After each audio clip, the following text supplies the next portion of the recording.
नमस्कार, मैं हूं दिबांजलि मोइत्रा। साल 2019 के आम चुनाव में किस कदर प्रचंड मोदी लहर चली थी, इसका अंदाजा इसी बात से लगा सकते हैं कि 80 सीटों वाले उत्तर प्रदेश में सिर्फ सोनिया गांधी अपनी सीट बचा सकी थी। यहां तक कि उस वक्त कांग्रेस अध्यक्ष रहे राहुल गांधी को भी अपनी पारिवारिक सीट अमेठी में बुरी हार का सामना करना पड़ गया, जिसके बाद राहुल गांधी ने पार्टी के अध्यक्ष पद से इस्तीफा दे दिया था। तब से लेकर आज तक कांग्रेस का अध्यक्ष पद खाली, न तो सांगठनिक चुनाव हो सके और न ही कांग्रेस को पूर्णकालिक अध्यक्ष मिल सका।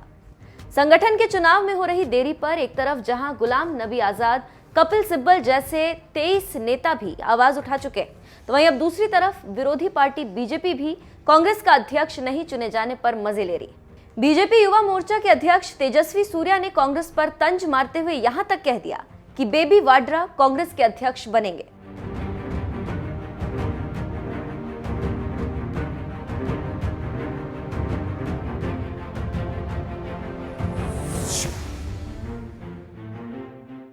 कांग्रेस अध्यक्ष चुने जाने के लिए होने वाले चुनाव में लगातार हो रही देरी से एक तरफ जहां कांग्रेस में ही विरोध के सुर उठने लगे, तो वहीं दूसरी तरफ बीजेपी भी अब इस मुद्दे पर कांग्रेस को घेरने लगी।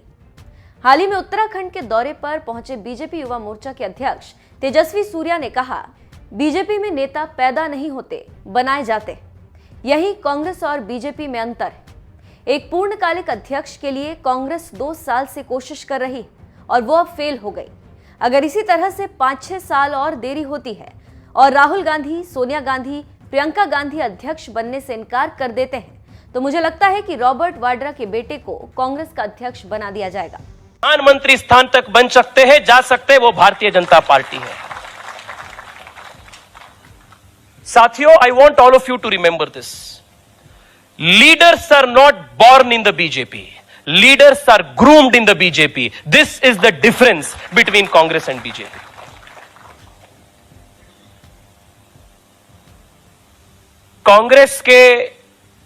कांग्रेस पार्टी के फुल टाइम प्रेसिडेंट अनाउंसमेंट करने के जो वक्त था, पिछले 2 साल से कांग्रेस पार्टी ने कोशिश कर रहे हैं एक फुल टाइम प्रेसिडेंट को अपॉइंट करने के लिए, 2 साल से, and they have failed. I feel that if they wait another 5 or 6 years, if Rahul ji says I don't want to be full-time president, if Sonia ji says I don't want to be full-time president, if Priyanka ji says I don't want to be president, maybe Robert Vadra's son may be appointed as full-time president. Maybe the Congress party is waiting for that opportune time. क्योंकि एक परिवार के बिना nobody can become anything in the Congress party. This is the reality of Congress politics. Tejasvi Surya के इसी बयान को share करते हुए दिल्ली बीजेपी नेता तेजिंदर पाल सिंह बग्गा ने लिखा, बेबी वाड्रा कांग्रेस के नए अध्यक्ष होंगे। आपको बता दें कि तेजस्वी सूर्या की तरह ही मध्य प्रदेश के सीएम शिवराज सिंह चौहान ने भी कुछ ही दिनों पहले कांग्रेस पर परिवारवाद का आरोप लगाते हुए जबरदस्त हमला बोला था। उन्होंने यूपी के बलिया में एक चुनावी जनसभा के दौरान कहा था कि कांग्रेस में गांधी परिवार, समाजवादी पार्टी में यादव परिवार, लेकिन भारतीय जनता पार्टी में वंशवाद नहीं। जन सामान्य के बीच से ही नेतृत्व सामने आता। एक बात और देखिए, हम सब साधारण जनता के लोग हैं, कार्यकर्ता है। भारतीय जनता पार्टी और बाकी पार्टियों में अंतर है। आप कांग्रेस देख लीजिए, नेता कौन? पंडित जवाहरलाल नेहरू, उसके बाद इंदिरा गांधी जी, उसके बाद राजीव गांधी जी, उसके बाद राहुल गांधी, उसके बाद प्रियंका गांधी, और उसके बाद भी लाइन तैयार है। आप सभा में देख लीजिए, नेता कौन? मुलायम सिंह यादव, राम गोपाल यादव, और दूसरे चाचा क्या है? शिवपाल यादव, अखिलेश यादव, डिंपल यादव, धर्मेंद्र यादव, और कोई पैदा नहीं हुआ। और एक तरफ भारतीय जनता पार्टी देख लो, हमारे पहले अध्यक्ष डॉक्टर श्यामा प्रसाद मुखर्जी, बताओ उनके वंश का कोई आज दिख रहा है भारतीय जनता पार्टी में? डॉक्टर मुखर्जी, पंडित दीनदयाल उपाध्याय, अटल जी, अडवाणी जी, मोदी जी, योगी जी, ये कहां से आए? जन सामान्य जनता के बीच से साधारण परिवारों से आके कोई प्रधानमंत्री बन गया और कोई मुख्यमंत्री बन गया, और अगला नेतृत्व भी आएगा तो इसी जनता के बीच में से आएगा। कोई चाय वाला आएगा, कोई किसान का बेटा आएगा, कोई मास्टर का बेटा आएगा। अटल जी मास्टर के बेटे थे, शिक्षक के बेटे थे। ये अंतर है मेरे बहनों और भाइयों। वंशवाद को पूरी तरह से निर्मूल अगर किया है तो भारतीय जनता पार्टी ने किया है, भारतीय जनता पार्टी ने किया है। आपको बता दें, एक तरफ जहां बीजेपी नेता तेजस्वी सूर्या और तेजिंदर पाल सिंह बग्गा ने जिस तरह से बेबी वाड्रा का जिक्र कर कांग्रेस पर तंज मारते हुए कहा कि अगला कांग्रेस अध्यक्ष रॉबर्ट वाड्रा का बेटा हो सकता, तो वहीं कांग्रेस के ही कई दिग्गज नेता अध्यक्ष पद के लिए होने वाले चुनाव में देरी पर सवाल उठा चुके। मगर पार्टी में उठते इन तमाम विरोध के बावजूद फिलहाल कांग्रेस को पूर्णकालिक अध्यक्ष मिलता नहीं दिख रहा, क्योंकि इसी साल अक्टूबर में हुई कांग्रेस वर्किंग कमेटी में यह फैसला लिया गया कि अगले साल 2022 के सितंबर महीने में अध्यक्ष पद के लिए चुनाव होगा। यानी कांग्रेस नेताओं को पूर्णकालिक अध्यक्ष के लिए भी 1 साल और इंतजार करना होगा। ऐसे में देखना यह है कि वाकई गांधी परिवार से कोई कांग्रेस का अध्यक्ष बनता है या कोई और। वैसे इस मामले पर आपका क्या कहना है? अपनी राय हमें कमेंट कर जरूर बताएं। साथ ही आइए आपको सुनाते हैं पीएम मोदी का वो बयान जिसमें उन्होंने परिवारवाद का असली मतलब बताया था। साथियों, भारत एक संवैधानिक लोकतांत्रिक परंपरा है। राजनीतिक दलों का अपना एक अहम महत्व है और राजनीतिक दल भी हमारी संविधान की भावनाओं को जन जन तक पहुंचाने का एक प्रमुख माध्यम है। लेकिन संविधान की भावना को भी चोट पहुंची है। संविधान के एक एक धारा को भी चोट पहुंची है जब राजनीतिक दल अपने आप में अपना लोकतांत्रिक कैरेक्टर खो देते हैं। जो दल स्वयं लोकतांत्रिक कैरेक्टर खो चुके हो वो लोकतंत्र की रक्षा कैसे कर सकते हैं?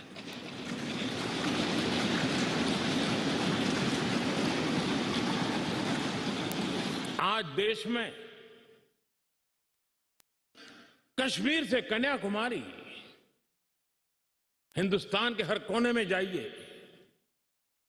भारत एक ऐसे संकट की तरफ बढ़ रहा है जो संविधान को समर्पित लोगों के लिए चिंता का विषय है, लोकतंत्र के प्रति आस्था रखने वालों के लिए चिंता का विषय है, और वो है पारिवारिक पार्टियां।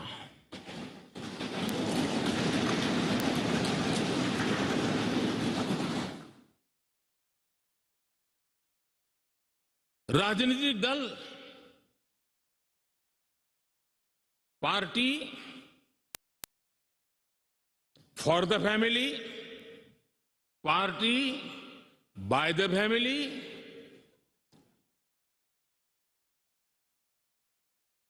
अब आगे कहने की जरूरत मुझे नहीं लगती है।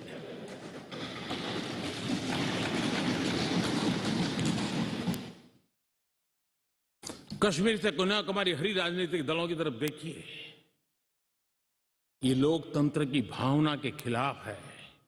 संविधान हमें जो कहता है उसके विपरीत है। और जब मैं ये कहता हूं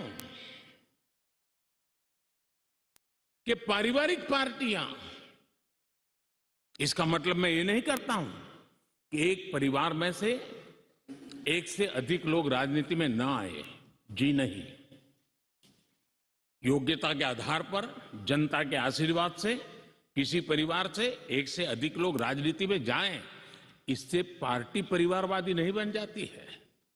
लेकिन जो पार्टी पीढ़ी दर पीढ़ी एक ही परिवार चलाता रहे, पार्टी की सारी व्यवस्था परिवारों के पास रहे, वो लोकतंत्र, स्वस्थ लोकतंत्र के लिए सबसे बड़ा संकट होता है। और आज संविधान के दिवस पर संविधान में विश्वास करने वाले, संविधान को समझने वाले, संविधान को समर्पित सभी देशवासियों से मैं आग्रह करूंगा कि देश में एक जागरूकता लाने की आवश्यकता है। जापान में एक प्रयोग हुआ था। जापान में देखा गया कि कुछ ही पॉलिटिकल फैमिली ही व्यवस्था में चल रहे हैं। तो किसी ने बेड़ा उठाया था कि वो नागरिकों को तैयार करेंगे और पॉलिटिकल फैमिली के बाहर के लोग निर्णय प्रक्रिया में कैसे आए, और बड़ी सफलतापूर्वक 30-40 साल लगे, लेकिन करना पड़ा। लोकतंत्र को समृद्ध करने के लिए हमें भी हमारे देश में ऐसी चीजों की ओर जाने की आवश्यकता है, चिंता करने की आवश्यकता है।